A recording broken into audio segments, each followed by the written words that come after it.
It's a Priory presentation in association with all WNY News Radio. God damn it, I've lost my way.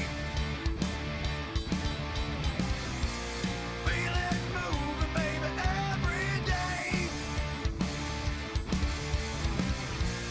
God damn it, I've lost my way.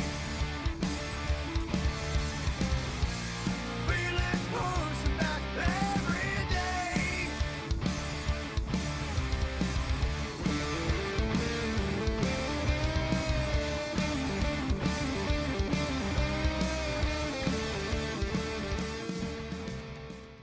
Welcome to season 2 of Two Assholes Talking About the Nick and Dan Show. Well, with how cold it's been out, you need that extra layer of fucking blubber. You know? Right. That's how seals live. Yeah. Absolutely. If not, they would die. So you're saying I'm like a seal? I'm like a seal. We're I'm all not like speaking We for are. you. I mean, we're not as cleanly shaven as seals, but Well, they got some pretty big whiskers, man. they do. We could be. So you How got the much- whiskers on the front. I got the whiskers, or on the top. I got the whiskers on the front. I mean, Dan, you could. How much do you trust me? Not that much. That's a loaded question. Yeah, it's probably better that you approach it that way. Yeah. Yeah. Don't trust me. I'm gonna shave my own ball sack. I don't want you anywhere near it. It's rules to live by, kids. Shave your own ball sack. That's right. Never let Nick shave your ball sack. Nope. Ever. Ever. Ever. Ever. Or any other random person that comes and offers it. So welcome to season 2. Yes. Welcome to season 2 of the Nick and Dan Show. We have Mario and Gus. What's going on, gentlemen? Hello, hello. Hello. Welcome to the big comfy couch. Yes, it's comfy. Except for you. Well, you know. You don't get the big comfy Lay couch. across I figured our we'd let the guests have the big comfy couch. And me? And, I guess so. It's a lot of love. Yeah, we traded the motorcycles in for a big comfy couch. Our new digs at the All Western New York Radio Head News headquarters. That's right. We're Head filming News in the- headquarters. Head News Totally. headquarters. Very luxurious. Absolutely. All right. So, we're here in the... We need a medic. It got me. Uh, Lord of Jesus. This Oh, Dave Lord Phillips company Jesus. down the street. so now we're here in our new home of the All WNY News and Radio Yeah, say office. it right. Yep. Very happy to have you both here. Tell us your background, your histories. What makes you the musician that you are today? I started off with the Beatles at five years old. My mom would clean the house and cook, and my dad would come home, and we would sit there and listen to Beatles albums, and that was the start. Then it branched off into the Big Four during the 80s, so I don't know where the Beatles jumped to Metallica, Anthrax, Megadeth, and Slayer, but that happened. And then there was all sorts of crazy offshoots in the late 80s. And then you had Pantera come out of nowhere, which absolutely blew my mind and probably everyone else in this room. Of course.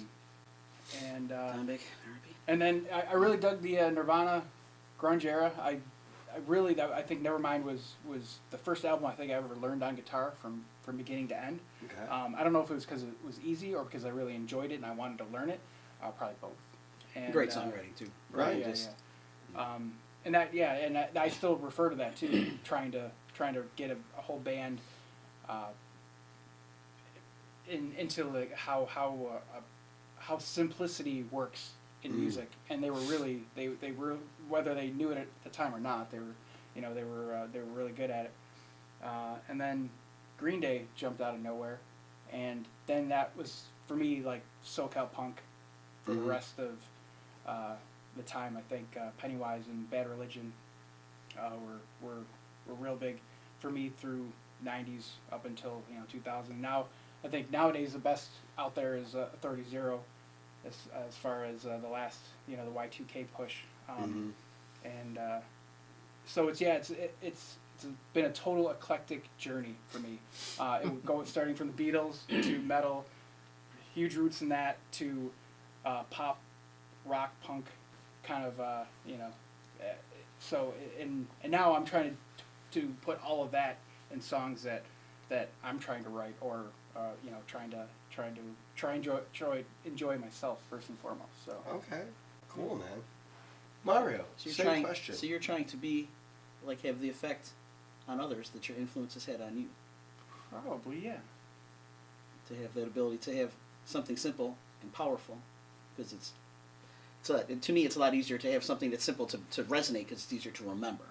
Like a lot of complex music is awesome, and I like a lot of progressive stuff, a lot of the tech stuff, a lot of heavier stuff. Because as a bass player, you know, like some music to play isn't very challenging. Absolutely. So then you tend to get in more technical things and stuff to get your ability on the instrument awesome. But then if you can put technical things into a commercial, not even commercial, but just a song that's easily digestible, like to me that's an art in itself. Like you brought up the Nirvana stuff, and I remember when they said they recorded either Nevermind or Bleach. Kurt Cobain had a cassette, and one side was Beatles, and the other side was Celtic Frost, and that's all he listened to while he was writing the songs. And you'd hear like, you know, like Mr. Mustache and all that, and Floyd the Barber and all the different songs that would have just like, and the bass in that was one of the things I noticed right away. It was real driving, but it was filled with hooks, and melodies and stuff that would draw you in. Like you'd walk away, it'd kind of be like some of the Violent Femme stuff. When you hear dun dun dun dun dun, when you hear Bliss in Her Son, you don't have to. All you have to hear is the bass for that. Right. You know, and certain other songs, and that's when I realized the power of bass. I listened to music ever since I was a kid. My mom was a big like Willie Nelson country fan. I had two older sisters, so a lot of the stuff that I heard was stuff that was a few years older than me. So like the first record I ever bought was like Kiss Destroyer, and then it was Farewell to Kings by Rush. Okay. So kind of for that, I started on guitar, and then the first guitar teacher I had, 3 days before they were going to play at this Battle of the Bands thing in Niagara Wheatfield High School, their bass player quit because he was trying to sabotage the band. He's like, no, I'm going to teach you how to play bass and you're going to play these songs. Nice.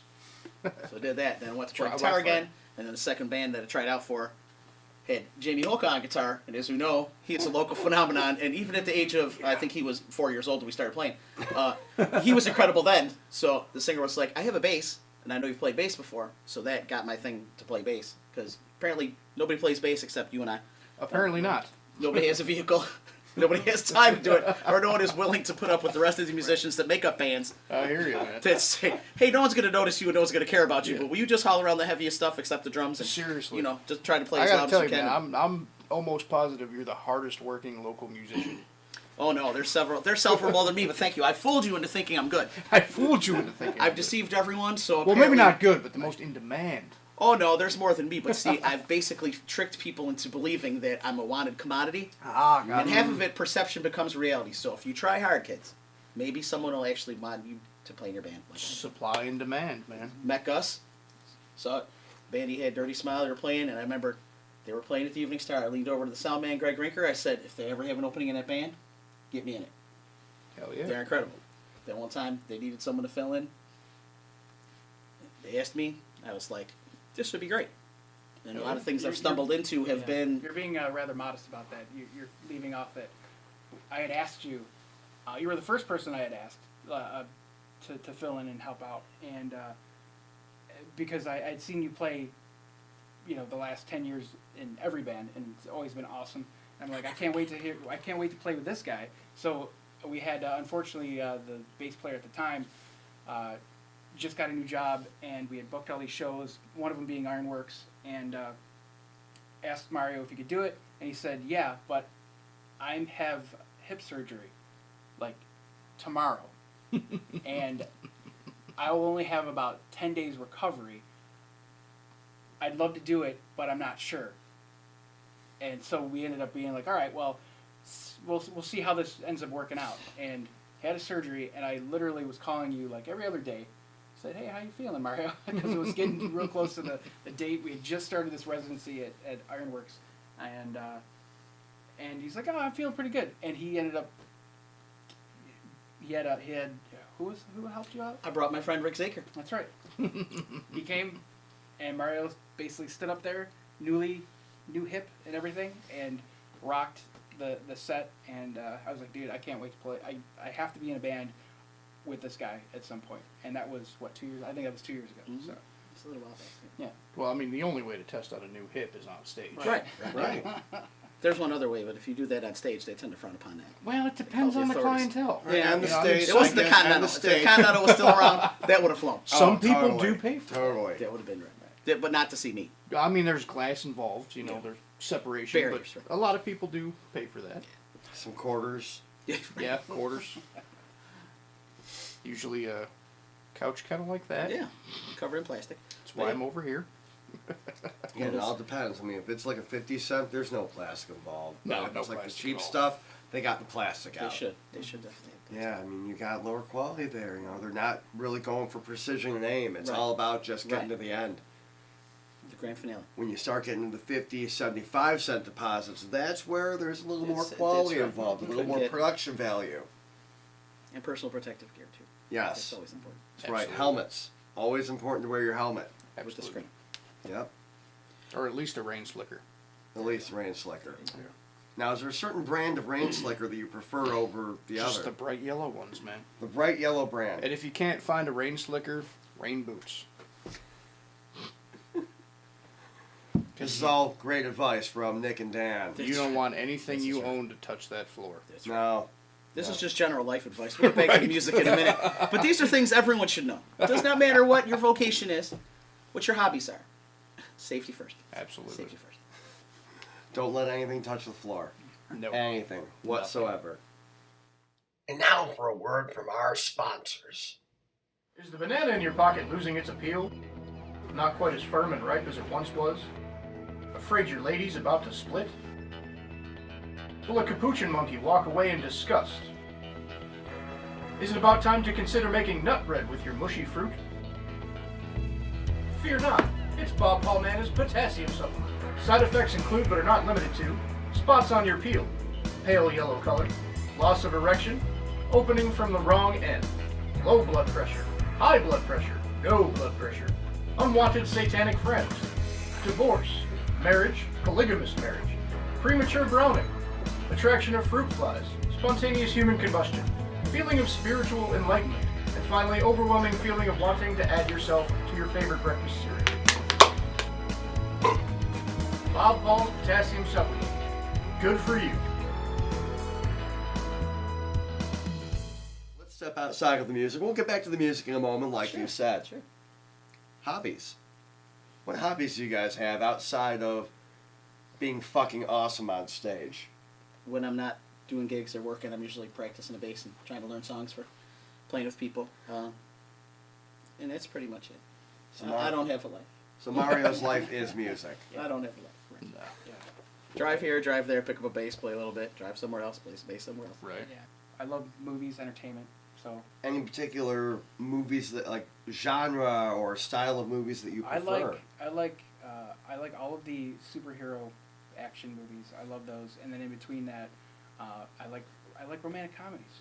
Okay. I like the whole arc of falling in love with someone, and then there's always, holy shit, there's tragedy, and then some sort of happiness towards at the end. So it's Okay. like they all bring that all out in 1 hour and a half things. So I like the ones that are mostly comedy based, because when I watch something, I don't want to be reminded of life, of real Right. true life. How real life struggles cannot easily Yeah. be solved in an hour and a half. Exactly. Right. Yeah. So those are all. I try and avoid all the ones that make me feel miserable. So you like to escape something. All right. Take a few moments to escape. So the point came up. You like your superhero movies. Yes. DC versus Marvel. What are your thoughts on the overall approach? I think Marvel's just killing it right now. Obviously, I just saw Thor Ragnarok last night, and it's by far the best movie that Marvel's put out yet. I really did. There's been a lot for the whole Justice League, backlash. Mhm. I liked that movie a lot. I thought it was better than the last two. So I think they're trying too hard. They should have. What DC should have done was they should have just went with trying to build the way they wanted to make it, rather than jump on Marvel's Mhm.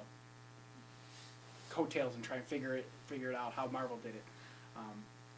I think with DC, one of the storylines I really liked is actually from the video game, where Superman becomes in an alternate reality. he feels that all superheroes should is all bad, so he outlaws it, and he becomes like this overall, being a, and everyone's trying to figure out, bad guys and good guys, how to defeat Superman. I love that storyline a lot, and I really wish that they would go that way. And they kind of teased on it in I don't know which one it was, where the Flash came out and said to Bruce Wayne, it might have been the first movie, I'm not sure, but they were saying they kind of teased, they kind of teased where they thought it should. They teased this storyline a little bit, but I really want them to go that route. Mm-hmm. So a long way of saying that they're doing it poorly compared to Marvel.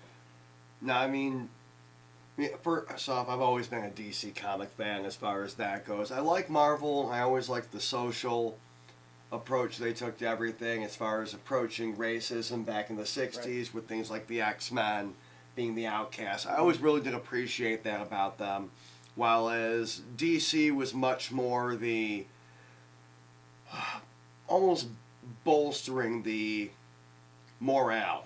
I mean, you look at Superman from the early on, the 1930s and 1940s, really meant as to rebolster hope in America, the American dream, with the world wars and everything going Like on. the ideal to strive for. Yes. Batman very much being fighting against the underbelly of everything, so they really approach it from a more broad spectrum. But with the movies, Marvel, initially off the jump, we could even go back to the 80s with the mini-series and everything. They had a rough go of it, while as DC really approached it properly as far as franchising and everything, really building Superman. I mean, we'll forget that the fourth Superman ever happened. That was bad. What was that, with a Quest for Hope or something? That was awful. Can't all be winners, kids. No, they can't all be winners. But then the Batman franchise, initially, they did a great job with that. The problem is they lost steam, they lost sight of everything. They tried to go too campy and fell apart. Marvel really reinvented themselves, I think, and has taken a strong approach at building characters, giving us reasons to like these people and therefore root for them. And to keep going. Yes, to keep To keep your interest. I mean, there has to be something that draws you to go take the time to see a movie. Yes. To buy a comic book. It's all that, to really be involved, to where it's like you have a personal investment in this because you really care about the character building. Mm-hmm. And if they don't have that, then are you going to continue reading and watching? Right, Probably exactly. No, There's absolutely enough other things not. to distract you with time-wise and your money. And with things being so expensive nowadays too, it's really got to be somewhere you're like, okay, I'm really into this, where I'm going to invest what little money I have. Right. I have to see this on a big screen. I can't Yes. just watch it at my home and download it illegally. I'll actually go and spend the $12.50 or $15, whatever it is, to see a movie now because it's so crazy. But I want to see it on the huge screen with the surround sound speakers, where it's like a completely immersive experience, as opposed to just, I watched it, it was pretty good. Right. Now DC they've definitely faltered. I think they jumped into everything far too late, or they've taken too much time to try and build their main characters to where visually, I mean, I've always been a fan of the very stark, cold colors, like how Tim Burton was really doing back in the early 90s. I always appreciated that style of cinematography, which they've almost in a way continued with Christopher Nolan and the current approaches. The problem is that now they're rushing so much. We have no build on these characters at all. They're trying to rush to catch up with how DC or Marvel is in their third or fourth phase of DC's just getting going and trying to get themselves to right now where Marvel's already at. Yeah. They're jamming so much into a movie where, I don't give two shits about the Flash. I don't care about the rendition they're doing for Aquaman. I'm not interested in it as much, which is a shame because I'm such a huge DC fan initially. Yeah. But the MCU has done so much more, so much better at approaching it. Yeah, I mean, you touched from the 90s up until now, and so Tim Burton's, Batman Begins and all that were fantastic. I remember the way they marketed it was just they put the bat signal everywhere. Mhm. You know, they didn't even say anything. There wasn't even a preview of that movie. Yeah. So when you went to go see it, you had no idea what to expect. And whereas nowadays, I only watch one preview, usually a year out before the movie happens, and I won't watch anything else because marketing wants to absolutely ruin this movie for you. Yep. So I won't. I won't. Right, they show every moment that would be Yeah. Yeah. worth seeing, and then it's Right. like you see the movie. It's like, well, I've already seen it. Exactly. You Well, put yeah. 3 or 4 Deadpool- trailers yeah. together, and you've already watched the entire Deadpool movie. is an hour-and-a-half movie, and they had 17 minutes worth of new footage that they gave you. So Yeah. you basically blew, 17 minutes of it. But yeah, I mean, and Marvel hasn't always gotten it right because Punisher series early, or the Punisher movies early on. I said, which one? Right, We're yeah, so yeah, many. Yeah, but when they introduced, the Iron Man movie, I think that was their first movie, and they figured out how to make it into this big huge thing. Mhm. But I mean, Batman, the Christopher Nolan Batman movies, I absolutely love. Right. I don't even look at that as like the new DC, because I look at, unfortunately now, what the new DC compared to what they're trying to do, they're basing off of the Marvel thing, and Mhm. I think they should do their own thing. I think I think that's the only problem with it. But yeah, I love my comic book movies. We'll be right back after these ads. Nick here from Dan and Nick's Used Guitar Emporium. Not heard about us yet? Well, you now have. Come on down where you can find yourself some expertise advice on used musical equipment. The best in industry knowledge. Airbrush. They'll read pre-scratched on the back too. New strings now, basses don't need to be restrung. True professionals at what we do. In this very rare no-string guitar, I thought the amps were meant for holding beers. That's where it's caught on fire. It's got character. Stop lagging. Come on down. Dan and Nick's Used Guitar Emporium.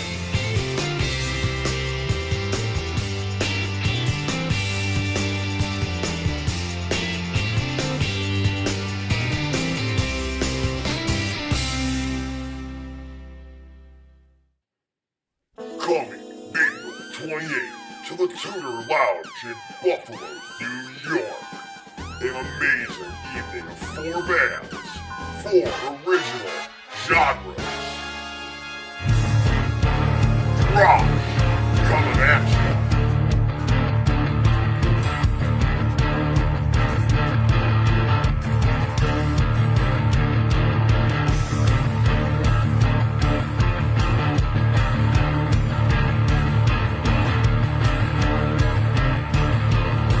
Also featuring Multi 2099.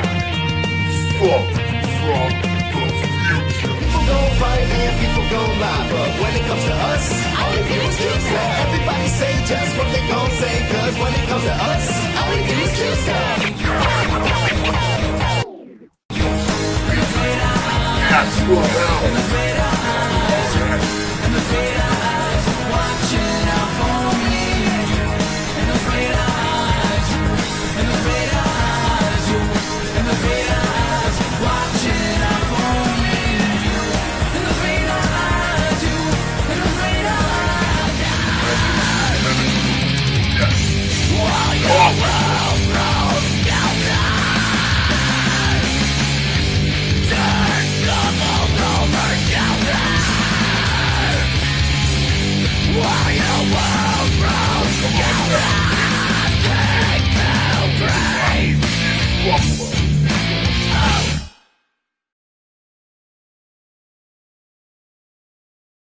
And now time for Truth with Tony.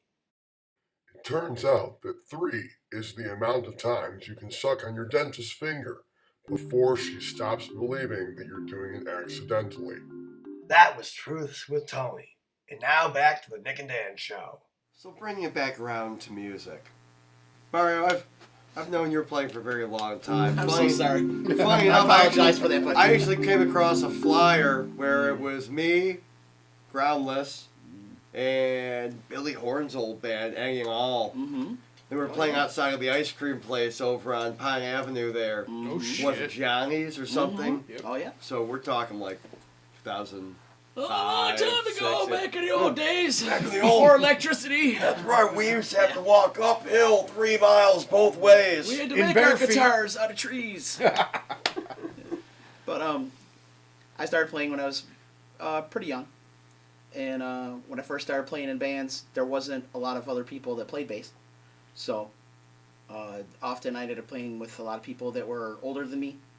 I would be the kind of I definitely gained a lot of experience because I was the person that didn't have any experience. Mhm. So I had a lot of people that taught me things about anything from music theory, just how to have command of your instrument. And one of the main things I learned early was working on more like the technical thing of being able to make your hands do what you hear inside of your head to be able to transmit that through an instrument. So, Mhm.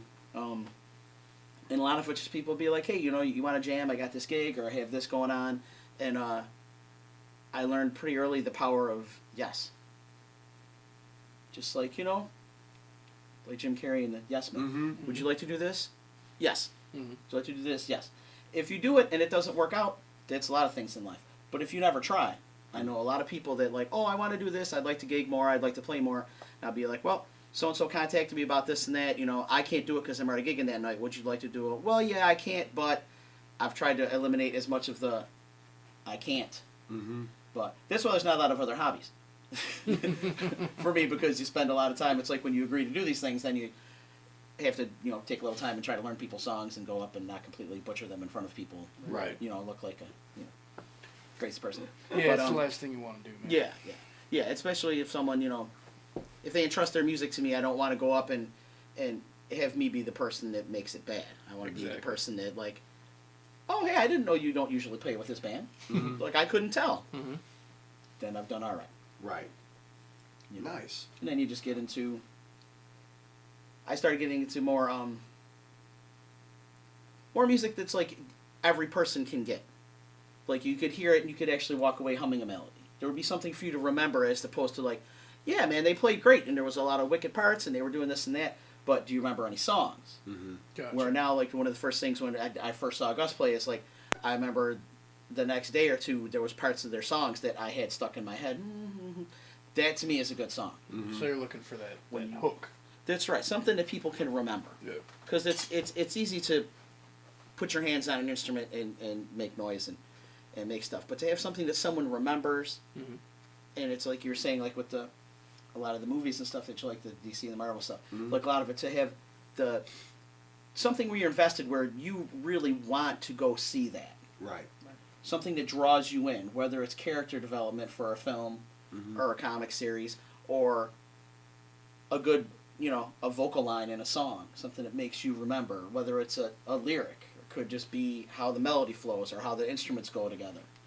And I think that's why the power of like Nirvana and stuff and all that, when that stuff really exploded, because people think it's simple to play simple, and it's not. To No. make something that someone can hear once and remember is a true art unto itself. Mm-hmm.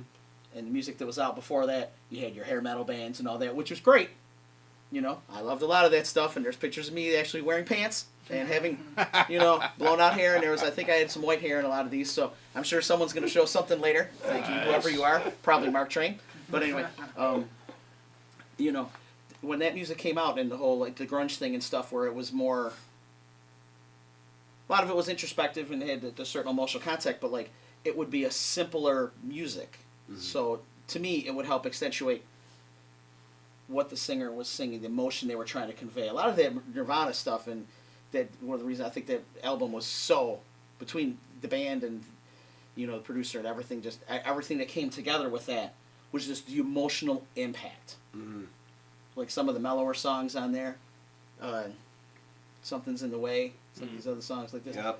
I mean, I remember hearing that, and as soon as it came on, I literally froze, and I just got goosebumps thinking about it right now. Right. Just that, when that came on, that's the power of a good song, Yeah. or anything else. When you think of it, and it takes you back to that moment when you heard it, and your body has a physical reaction, whether it's nausea, goosebumps, whatever it is, tears, happiness, to me, that's amazing. And Gus has, there's a lot of things in his writing where those ideas that he has, and he brings people in to help him create that. That's what he has. He's a very powerful songwriter, and it's one thing that like a lot of people, I see a lot of bands. There's not many bands that I remember much about them because you see so many bands. We talk about and they have 5 bands on a bill, 8 bands on a bill. How do you remember this and that? But every once in a while you'll see a certain band or a certain song or a certain thing, and you're like, that's what's stuck in my head. Mm-hmm. Absolutely. And a lot of the stuff that Gus has put together has that quality to it. I have people that are like, oh, I heard you do band, and I really liked it, and I like this and that, and it's always this and this with the song. It's not like, oh, man, your bass playing is great, or the drumming's awesome, or this and that. It's something to do with the song, and I remember, like, this part of it really got me. This part, like, I heard it, and it made me think of, and if you can create something that makes people personalize it to their situation, you know, not like, I can hear one of your songs, I may not know that it's about this and this happened to you last week at work right before you wrote the song. Right. But to me, it's like, it connects to me where like, okay, well last week I had this happen. But if I can empathize with that song and kind of have it personalized to me, it may have nothing to do with what you wrote the song about. Right. But that to me is a skill that is so hard to come by. A lot of people can put chords together and, you know, knock out some stuff and sing pretty. True. And that's great. Mm-hmm. But if you can do something to actually draw someone in and that experience they have, like when you brought up like the Fleetwood Mac and the Led Zeppelin, like you hear some of those songs, and as soon as it comes on, whenever how you first heard that song or that effect, that takes you right to that. Mm-hmm. And some of the songs you'd have like have that quality, and that's one of the reasons like when Gus asked me to, you know, come down and work on stuff, I was like, yeah, when and where. You know, because that's the thing, is just trying to be able to captivate someone with that, where it personally resonates with you. That's one of the main things about music to me. I like it. Hell yeah. Now, the Seattle scene seems to be kind of something at the top that keeps coming up. So, Because we're old. I always Back in the 90s, if this came out, kids, this was hot stuff. I always like to bring it up because we look at the Seattle scene from the early 90s, even bleeding back into the late 80s when a lot of these bands really started to get going. Sure, Soundgarden. And you had some drastically different styles of music coming out from one city. You had, you know, Nirvana that was, for lack of a better description, I wouldn't even call them grunge, I would call them California punk, or like that West Coast punk almost. Mm-hmm. You had Alice in Chains that was very melodic, very plotted out, and constantly be dueling vocals to really make that doubled haunting sound almost. You had Mudhoney that was much more... There was a lot more going on in their songs, I felt like. It was a lot more... I don't want to say noise because it wasn't noise, it was music, but there was just a lot more going on in their songs than Some any aggressive given time. textures, man. Yes. And you had like Mother Love Bone in a band where it was almost like a modern Queen. Right. Between like the piano, the vocal harmonies and stuff, and just the range of music they could have. Which, because I know Bruce Wojcik, I'm Love Bone fans to the end, brother. Just so much. They had almost like the glam, like the 70s thing they brought in the style, and like where when Andrew Wood would perform, you could watch many of the documentaries they have on there, but like for him it didn't matter if it was a crowd of 10 or 10,000. He performed the same. Right. And that's the thing, like there was, and even this area has a huge varieties of music and bands you could go see on any given night. Yeah. Right. I mean, it's one thing I've always liked about the local scene is that it's so broad. You've got your hardcore metal scene, you've got your blues, your punk, your pop, and hip hop even. Hip hop I've noticed has a really there's a big hip hop scene. strong found a lot of talent in it. And then you've got your different varieties of rock music, you know. I mean, you've got whatever the hell you want to call Exham Priory. We're rock, that's all about that we know. Right. Yeah. You know, you've got everything, and it's cool to see that. But going back to Seattle, if you had to gravitate towards one particular band, I know Nirvana has come up repetitively. Now, would Nirvana be the band that you would gravitate towards as far as your, per se, favorite of that era, or might you go towards something else? I think out of all the grunge ones, I think Nirvana was but the first album, Nevermind, was great. Mhm. In Utero, I I liked it, but it wasn't such impact. You know, wasn't an impact like Nevermind was. Pearl Jam 10. One of my favorite is a fantastic album. Vitalogy I liked a lot, but then it kind of all fell off from there. Soundgarden, I only liked like 2 songs from Soundgarden. That was one of those ones where I know, grunge blasphemy for not, appreciating. Well, Soundgarden is kind of a band that's like a love or hate thing. I know a lot of people like, Right. oh, I love Nirvana, I love Pearl Jam, and then they're either or like, no man, you have to listen to Soundgarden. That's like the main thing, and they were technically challenging because they did have kind of like the odd time signature stuff, and he did have like. He had such a wide range, Chris Cornell, just such a beast. But a lot of times, like when you do like the higher singing, some people can't stand that. Like some people look at bands like Rush and Coheed and Cambria, Well, and like some of these other bands, like when they have a really high voice, like that turns a lot of people off. And I know a lot of people. Rusty Chain and Jesus Christ Pose were probably one of my 2 favorite. Right. Seeing their songs like Outshined, and they had so many good songs, and his solo stuff was like Can't Change Me and all that stuff, just so good. But it's a more involved music. Yeah.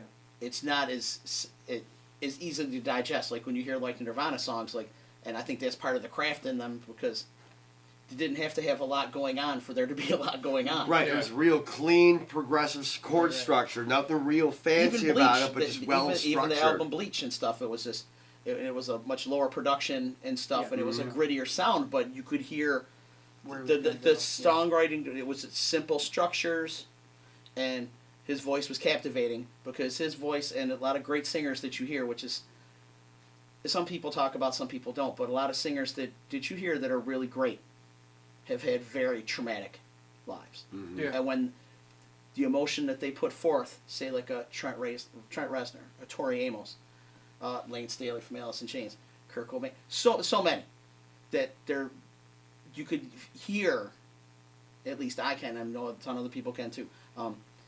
You hear that tragedy, just that emotion that they pour into it, like it could be the last moment they have, and they have to get that out. And that does make for Great some music, spectacular music. It's just sad because so many, look at a lot of bands, and a lot of the people that meet the tragic ends are your vocalists, and that to me that's the bridge between the band and the audience is your vocalist. Because that's the one thing that everybody has a voice. Everybody can identify with that one. Everyone sings along. Not everyone's like just listens to a bass part and goes, you know what part of that song is my favorite? Do do do do do do do do do do do do do do do. But they're like, yeah, that's the stuff you remember. But there's a lot of times there's such tragedy and pain, or whatever emotional push that's behind that. Then you hear some people that sing with more like a happiness, like a CeeLo. Or Pharrell, or a lot of other people, like the joy that comes out of them. Even somebody like an older, like Bobby McFerrin, or different people like just the emotion that pours out of certain people. I mean, that's a lot of times that's the magic that some people don't think of. I think that's what made Nirvana stuff blow up so big. When you heard his voice, like the end, Smells Like Teen Spirit, just certain things, just like goosebumps again. Just those certain things, which is kind of that intangible thing that. I like this song, I like this and that. Even now, if you want to put like a modern spin on it, you could go with a cat like Bruno Mars. Big time. You know, who is just Real. a phenomenal musician by himself. Positive has cat. not even just positive, just everything he says has emotion behind it. Yeah. I like him And a you lot. can feel it. Yeah, he's really good. His Super Bowl appearance was. No, dude, That was excellent. spectacular. Yeah. That was truly excellent. Him and Prince were probably my 2 favorite, I think. Oh, yeah. There's been a lot of good Super Bowl performances. Right. I mean, they've been doing pretty Even well Lady the past couple of Gaga. years. I mean, a lot of people hated Lady Gaga for her performance. Listen, I Dude, like it was- Lady it was I Gaga. love Lady spectacular. Gaga. I think she's genius. She Right. really is. I mean, how many people do you know that can just randomly work their name into almost every song and it'd be like, oh, that's okay. Right? Gaga. I'm like, I wish I could do that. Nick Lucino. Ryan James Dio did it with Rainbow. He did. You know, did. there's a rainbow. And in almost every album, there's some mention of a rainbow in there. But where she does it with her name and just, she's like, to me, she's like a modern Madonna, except for her vocal talent and musical talent is leagues beyond. Oh God, yes. Yeah, but Because you see the videos when she was younger and stuff, and just playing piano and singing, and like she's a monstrous talent. People are like, oh, she's a hack. It's like, really? Watch this. Yeah. Right. Yeah. Oh, she's a hack. No, She's amazingly talented. Very And talented. look how many people that connect with her. That's millions of people. Oh, yeah. That is not just, this was a marketing thing. No, I mean, a lot of it was a big push, sure, but she's extremely talented. I mean, she does write some.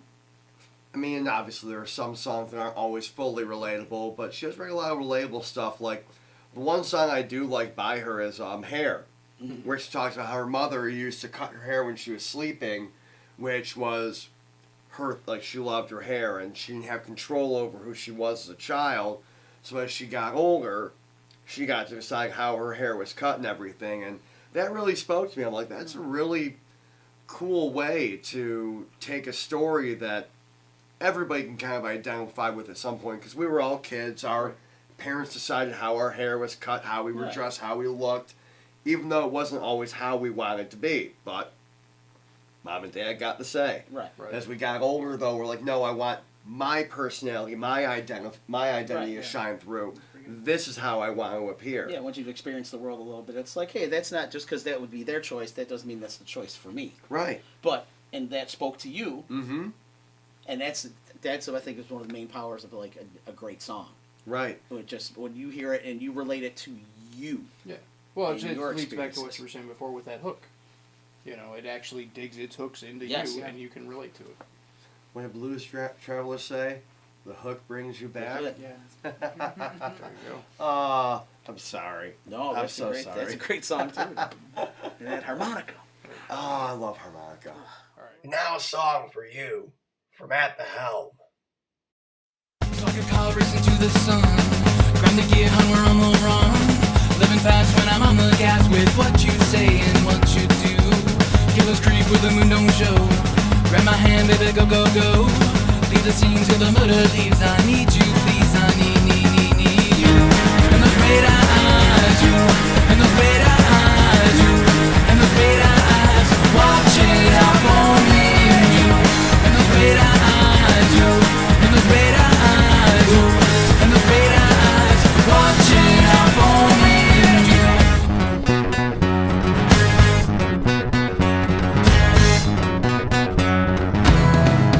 Black heart is the son of a gun. Cold sweat, yeah, we're on the run.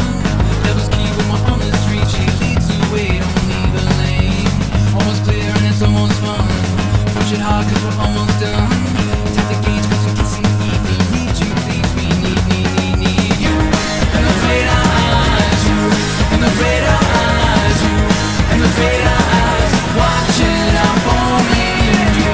And those red eyes, you. And those red eyes, you. And those red eyes, watching out for me and you.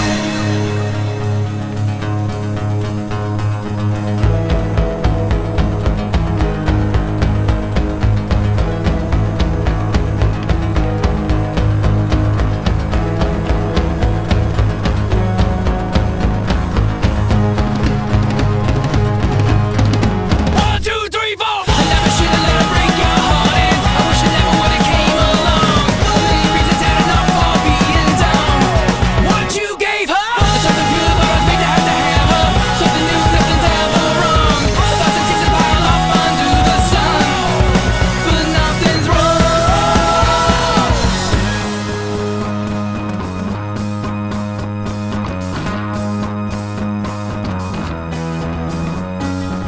Kills creep where the moon don't show.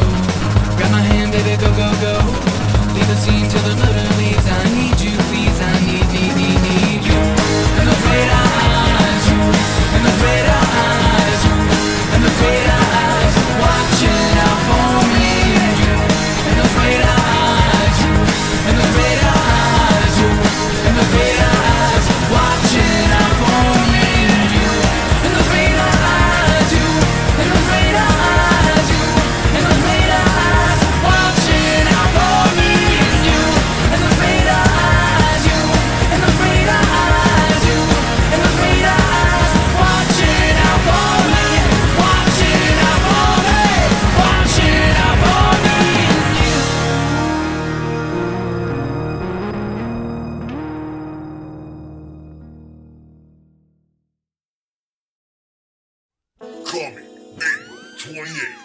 Tudor Lounge in Buffalo, New York.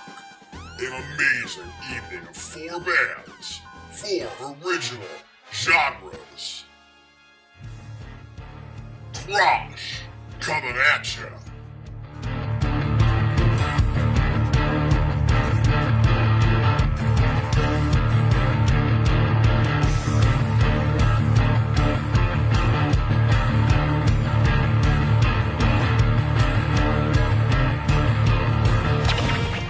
Also featuring Monkey Brothers 2099. Funk from the future. People go lie, but when it comes to us, all we do is choose that. Everybody say just what they gon' say, cause when it comes to us, all we do is choose that.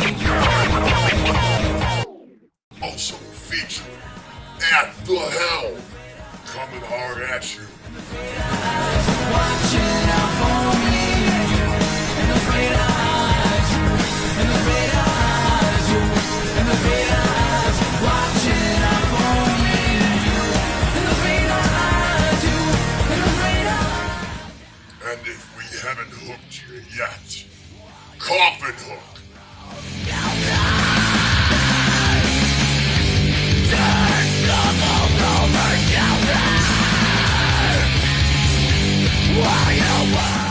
So come on down April 28th to the Tudor Lounge in Buffalo, New York. God damn it, I've lost my way. Feel it moving, baby, every day. All right.